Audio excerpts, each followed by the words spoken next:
Sekali lagi, mereka ketemu bukan untuk rujuk. Kalau aku memang dari awal pengen rembuk keluarga aja gitu. Kalau aku ya, nggak tahu kalau yang lain. Mereka bukan rujuk, tapi untuk satu kebaikan mungkin yang berkaitan dengan permasalahan hukum yang berjalan. Inara bukan musisi, kecuali kayak Melly Guslo sama siapa? Anton, iya. Saat mereka berkolaborasi dalam proses itu, ada berapa persen mungkin Inara ada nada-nada atau ada syair atau apa, itu boleh. Kan ini nggak ada.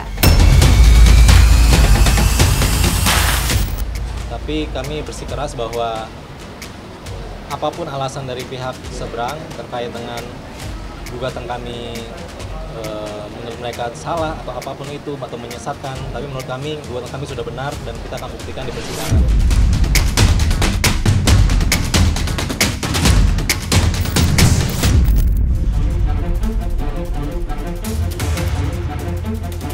Dalam beberapa kurun waktu terakhir, hubungan antara Virgon dan Inara Rusli tengah ramai menjadi sorotan setelah keduanya kerap mengunggah foto kebersamaan mereka.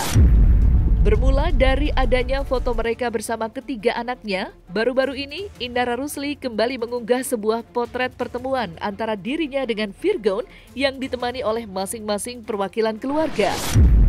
Meski sudah diterangkan jika hal tersebut ialah untuk menyelesaikan masalah hak loyalti, namun tak sedikit dari netizen menggiring potret pertemuan itu sebagai signal keduanya untuk kembali bersama usai resmi bercerai 11 November 2023 lalu. Melihat kabar tersebut semakin bersimpan siur di media sosial, Feby Carol pun selaku kakak dari Virgon akhirnya buka suara dan mencoba untuk menjabarkan maksud dan tujuan pertemuan yang memang bukan mengarah untuk rujuk.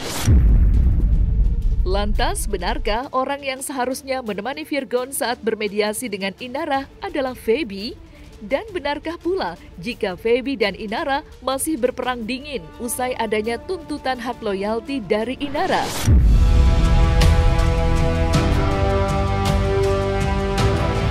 Sekali lagi, mereka ketemu bukan untuk rujuk. Ada banyak orang yang tanya, wartawan, teman-teman wartawan semua, Kak Feby, apa itu Inara sama Virgon mau rujuk katanya? Aku jawab, enggak. Mereka bukan rujuk, tapi untuk satu kebaikan mungkin berkaitan dengan permasalahan hukum yang berjalan. Apakah itu nanti biar mereka yang bicara.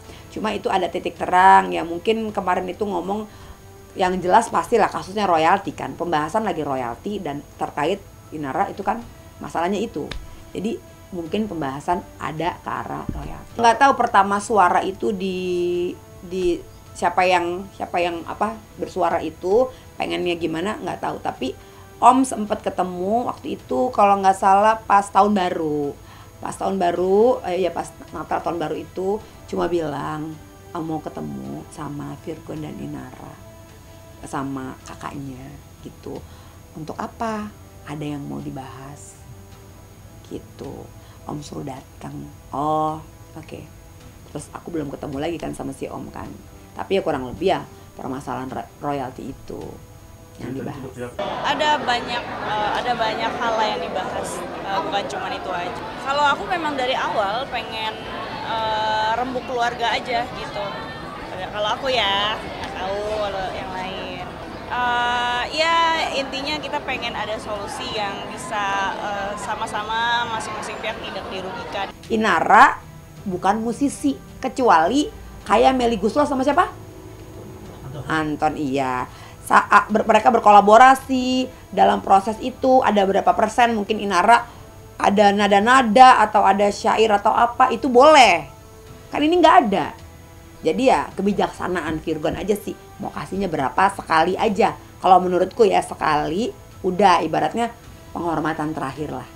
Biar juga nggak ribut-ribut begini kalau pandangan gue sih begitu. Iya betul untuk anak-anak, tapi Kan kalau royalti itu kan ya Virgon mungkin apa ya? Ya kurang berterima mungkin, karena royalti kalau dijadiin harta gono gini ya gimana ya? Kan ini kan baru perdana kasusnya. Di luar negeri kan nggak ada kasus kayak gini. Masalah royalti ya, royalti itu ya nggak ada kaitannya sama gono gini. Kalau gono gini ya lain hal yang berbeda, kayak rumah, aset, tanah, ini itu gono gini nggak masalah, karena itu memang sudah diatur dalam undang-undang perkawinan, perceraian gitu maksudnya.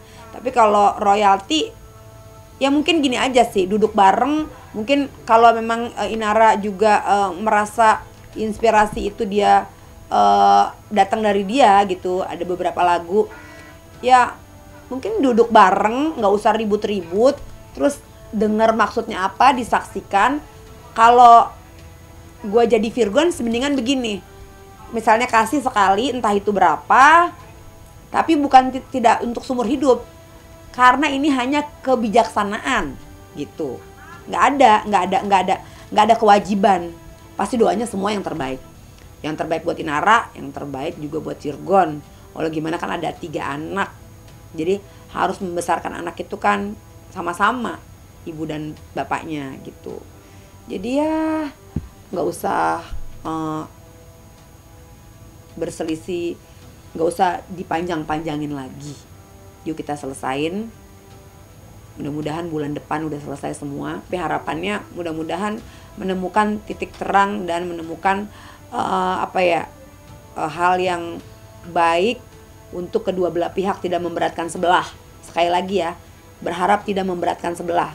Jangan juga Inara mau menang, tapi Virgon juga jadi berat gitu. Jangan juga, Virgon juga tetap harus bertanggung jawab juga sama anak-anak. Jadi imbang. Itu aja sih. Cinta itu mempertemukan. Hal itu bisa membuat seseorang sampai ke titik terendah dan tergelapnya. Cinta itu menyatukan. Mereka tahu nggak hal-hal lain di luar itu? Hal-hal apa yang saya lakukan untuk Lesti? Cinta itu memisahkan. Kalau orang tua gua pada akhirnya tidak menganggap gua anaknya lagi. Bahkan kadang cinta itu juga meninggalkan. Satu saat gua kenapa-napa, dibunuh misalnya. Anak saya nikah, kenapa yang jadi walinya itu bukan saya? Tapi satu hal yang pasti, cinta itu punya kekuatan. Alvin in Love, cinta untuk semua.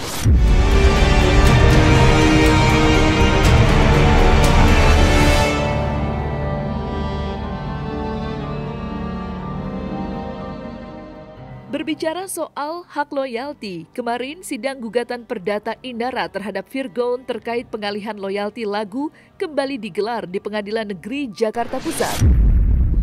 Sayangnya, sidang tersebut harus kembali ditunda lantaran Virgon sebagai tergugat belum dapat hadir dalam persidangan maupun menghadirkan kuasa hukumnya sebagai perwakilan. Namun, jalannya sidang kali ini sedikit berbeda setelah perwakilan 2 label musik menyempatkan untuk hadir dan menjawab soal rentetan fakta terkait hak loyalti lagu yang saat ini tengah diperjuangkan oleh Inara. Dalam penuturannya, pihak label sendiri menegaskan jika perjanjian antara Virgon dengan DRM dan DRP tidak ada membicarakan soal adanya pengalihan yang selama ini disangkakan oleh pihak Inara. Lantas, seperti apa kelanjutan prosesnya? Benarkah pihak Inara tetap bersikeras perihal adanya pengalihan royalti sepihak yang dilakukan oleh Virgon dengan label DRM dan juga DRP?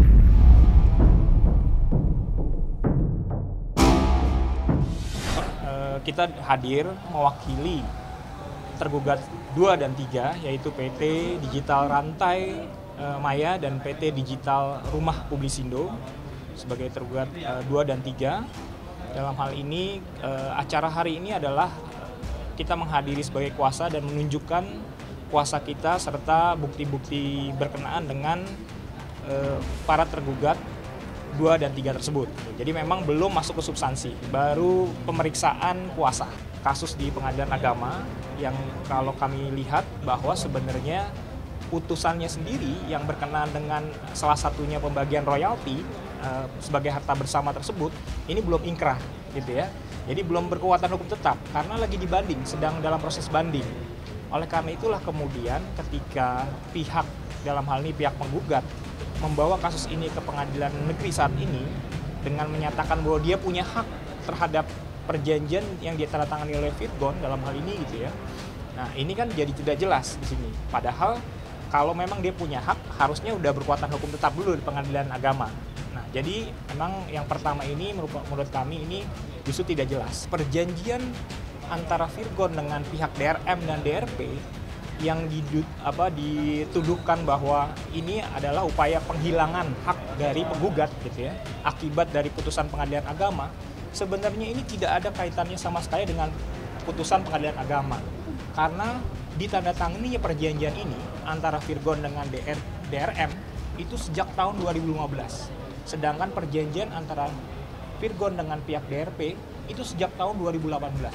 Tapi kami bersikeras bahwa apapun alasan dari pihak seberang terkait dengan gugatan kami, menurut mereka salah atau apapun itu atau menyesatkan, tapi menurut kami gugatan kami sudah benar dan kita akan buktikan di persidangan. Ya masih terlalu prematur ya untuk bicara bukti, tapi nanti kita lihat di dalam agenda pembuktian ya. Ini masih terlalu awal. Ya justru Ibu Inara sangat memperjuangkan ya terkait royalti ini, dan royalti ini kan masa depan juga untuk keluarganya, untuk anak-anak ya akan terus diperjuangkan termasuk dengan mengajukan gugatan ini. Dalam hal ini Virgon berupaya untuk menghilangkan hak dari penggugat. Lalu yang ketiga adalah ketika disampaikan bahwa adanya pengalihan hak. Nah, di sini kami tegaskan bahwa dalam perjanjian antara Virgon dengan pihak DRP dan dengan pihak DRM tidak ada satu kata pun yang tertulis mengatakan bahwa adanya pengalihan, tidak ada. Oleh karena itulah, kalau selama ini berkembang di publik bahwa Virgon mengalihkan hak sehingga seolah-olah menghilangkan hak dari penggugat, ini tidak ada sama sekali. Ya nanti kita lihat di dalam agenda pembuktian ya seperti apa. Yang jelas kami tetap bersikeras, tetap tegas menyatakan bahwa ada pengalihan secara sepihak tanpa izin dari Ibu Inara sebagai pemegang royalti 50% tersebut. Ya kalau dijumlahin diakumulasi dari satu anak 3M terus begini jadi 3 kali 3 9 terus 3M lagi untuk kebutuhan, menurut aku sih ya kurang etis lah ya. Gitu sih. Yang pantas aja. Gitu, yang pantas aja toh juga kan Inara juga kan udah berkarya gitu kan, udah bisa menghasilkan. Sebenarnya kan saling juga gitu. Pokoknya apa yang menjadi kewajiban Virgon itu yang harus ditepatin, itu yang harus ditanggungjawabin. Lebih dari itu masalah royalti ini kan lagi berjalan, kita serahin ke lawyernya hasilnya apa. Kalau ditanya secara keluarga ya kurang setuju, itu intinya pandangan kita. Iya. Alasannya apa tadi kan udah disampaikan. Alasannya itu karena tidak bisa inspirasi itu dijadikan gonogini gitu, dijadikan harta bersama gitu. Inspirasi bisa datang dari siapa dari mana aja. Ketika gitu. saya duduk saya lihat dua jahat situ, situ lagi berantem, saya bikin lagu. Masa situ mau klaim sama saya? Di mana main dulu coba nalarnya. Lebih ke ini aja lah, kekeluargaan, duduk bareng. Mungkin kalau Virgon mau ngasih sedikit, Inara dengan caranya yang baik, mungkin dikasih sedikit, tapi putus. Dikasih ini sekali misalnya 500 juta dikasih, tapi selesai misalnya ya, tapi tidak untuk seumur hidup royaltinya berjalan. Itu kebijaksanaan Virgon. Lagunya Virgon banyak inspirasinya saya dan keluarga. Apa saya berhak ngeklaim itu? Enggak lah, gila kali. Gua ngeklaim itu aja malu. Kecuali lagu saya kayak duka, lagu saya itu saya kasihkan ke anak saya. Ke label itu atas nama saya, karena saya pikir ya udahlah itu gitu ngebantu anak cucu makan kan gitu.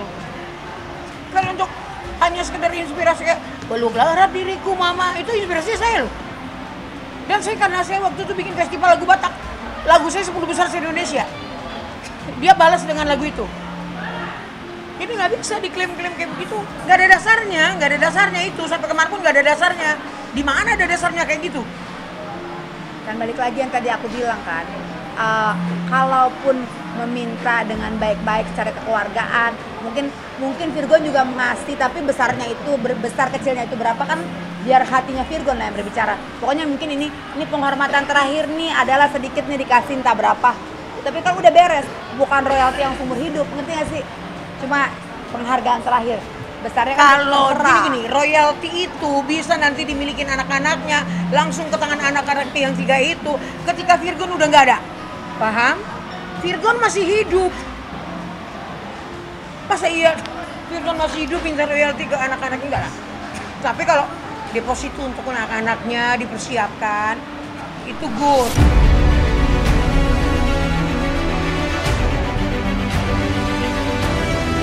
Hanya sekedar ngejok konten. Kalau salah ya salah.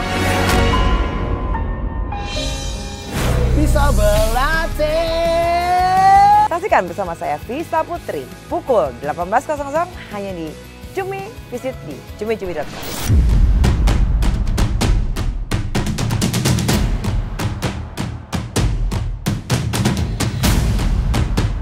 Di sisi lain, di balik polemik yang saat ini masih terus berkutat di antara Virgon dan juga Inara, terselip sebuah harapan yang muncul dari mulut Eva Manurung selaku ibunda dari Virgon yang sangat mengharapkan agar keduanya dapat berdamai dan kembali bersatu.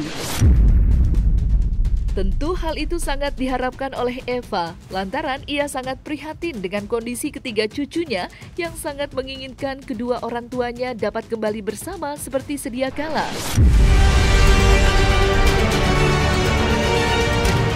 Kalau mereka memang tiba-tiba hatinya mau kembali bersama, kita mah nggak pernah menghalangi.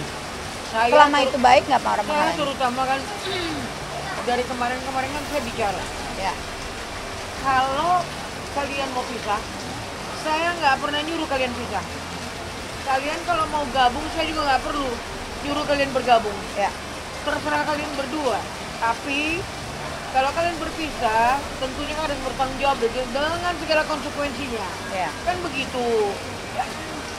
Doa saya sampai detik ini, mudah-mudahan terketuk pintu hatinya kedua belah pihak kembali. Tapi ya itu urusannya nggak bisa kita paksa. Iya. Gini loh, dari awal kan nggak ada pernah mendukung perpisahan. Nah, mereka sendiri yang menentukan. Pokoknya kalau apapun itu yang terbaik, kalau misalnya mereka bersuara dua-duanya mau pisah baik-baik, ya udah, aku mah ya udah yakin, paling meyakinkan lagi, yakin nggak nyesel. Ya kalau keputusan yang terbaik itu ya udah jalanin aja. Karena kan apapun itu yang ngerasain kan mereka. Gitu. Terus seandainya pun ini nanti kita kan nggak tahu ya ke depannya, bisa aja masalahnya begini terus bisa dulu terus kembali lagi juga kan nggak bisa aja. Ya itu nggak masalah sih. Mau kembali lagi, mau nggak kembali lagi, mau kawin lagi, pokoknya selama kita lihat itu positif, selama itu kita lihat masing-masing bisa pasangan masing-masing nanti bisa memberikan dampak gitu ya, perubahan yang lebih baik, baru kita setujuin. Masalah jodoh itu sih rahasia Allah ya. Jadi aku juga nggak mau terlalu banyak berkesimpulan, aku mau terlalu banyak berasumsi. Jadi yang aku jalanin sekarang ini ya fokus aku adalah supaya di sini cepat selesai. Kalau bisa di jalur yang damai di luar pengadilan dan solusinya ya benar-benar yang adil lah buat kita berdua yang sama-sama nggak saling merugikan. Lah gitu. Kalau saya sih sampai detik ini saya masih berharap mereka pulang, balik. Saya tidak pernah mengharapkan, walaupun saya marah sama Inara selama ini itu adalah nasihat untuk dia. Tapi bukan berarti harus bercerai kemarin kan gitu. Iya, saya memang mengharap dan berdoa. Alasannya cucu saya yang 3 itu, kan gitu. Kalau cucu saya yang 3 itu, gimana ya saya mau ngomong ya? Aku sama cucuku ini sih ya. Netizen lagi ya, orang berusaha berdamai, foto bareng salah. Nanti orang begini salah, semuanya salah ya say. Jadi gini loh netizen ya, nggak apa-apa lah. Orang foto bareng itu kan bukan berarti kembali, bukan berarti apa. Menjalin silaturahmi aja sih, kan ada anak. Nggak mungkin, Virgon pasti komunikasi langsung sama Inara. Yang penting kan anak-anak. Gitu. Kan demi anak-anak sekali lagi. Bukan demi mereka, demi anak-anak.